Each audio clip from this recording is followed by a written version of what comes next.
Mum's magic. RBS boasts it can make its customers' lives easier, giving them more control over their money. It's not so simple, though, for the bank itself when it comes to paying its staff bonuses. Control not with the bank, but with the government. She magic money over the wall with her phone. RBS wanted to be able to pay its staff bonuses of up to 2 times their annual salary, which would be in line with bonuses paid by its competitors. But because the bank is 81% owned by the taxpayer, it needs the approval of the government. And with the government saying no, that means smaller bonuses. We made it clear that in circumstances it was not right to increase the bonus cap. I'm glad that RBS have agreed with that. I'm also glad that total pay at RBS is coming down. And we're moving from a situation a few years ago where bonuses were out of control, banks were being bailed out, our economy was shrinking, to the situation we've got now where bonuses are down, banks are recovering and our economy is growing.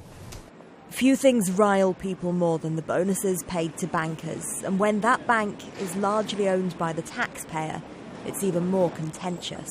But the flip side, argued by some, is that without competitive bonuses, RBS won't be able to get the best staff through its doors, which would be bad for the taxpayer. I think ultimately for the bank it's not the best move. The bank will be damaged in the long term, the profitability will probably be damaged, and ultimately the return for shareholders, which is the taxpayer, is going to be lower.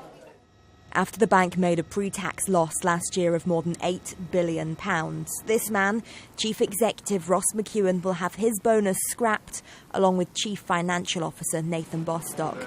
And in its annual report, RBS says, "I know it's not always easy to accept, but if RBS is to thrive, we must do what it takes to attract and keep the people who will help us achieve our goals. While we are sensitive to public opinion, particularly given our ownership structure, the ability to pay competitively is fundamental to getting RBS to where we need it to be." As the only major UK bank prevented from paying double salary bonuses, RBS bosses will feel aggrieved, but having received the biggest bank bailout in history, they may struggle to find too many sympathisers. Claire Allen, Sky News, in the City.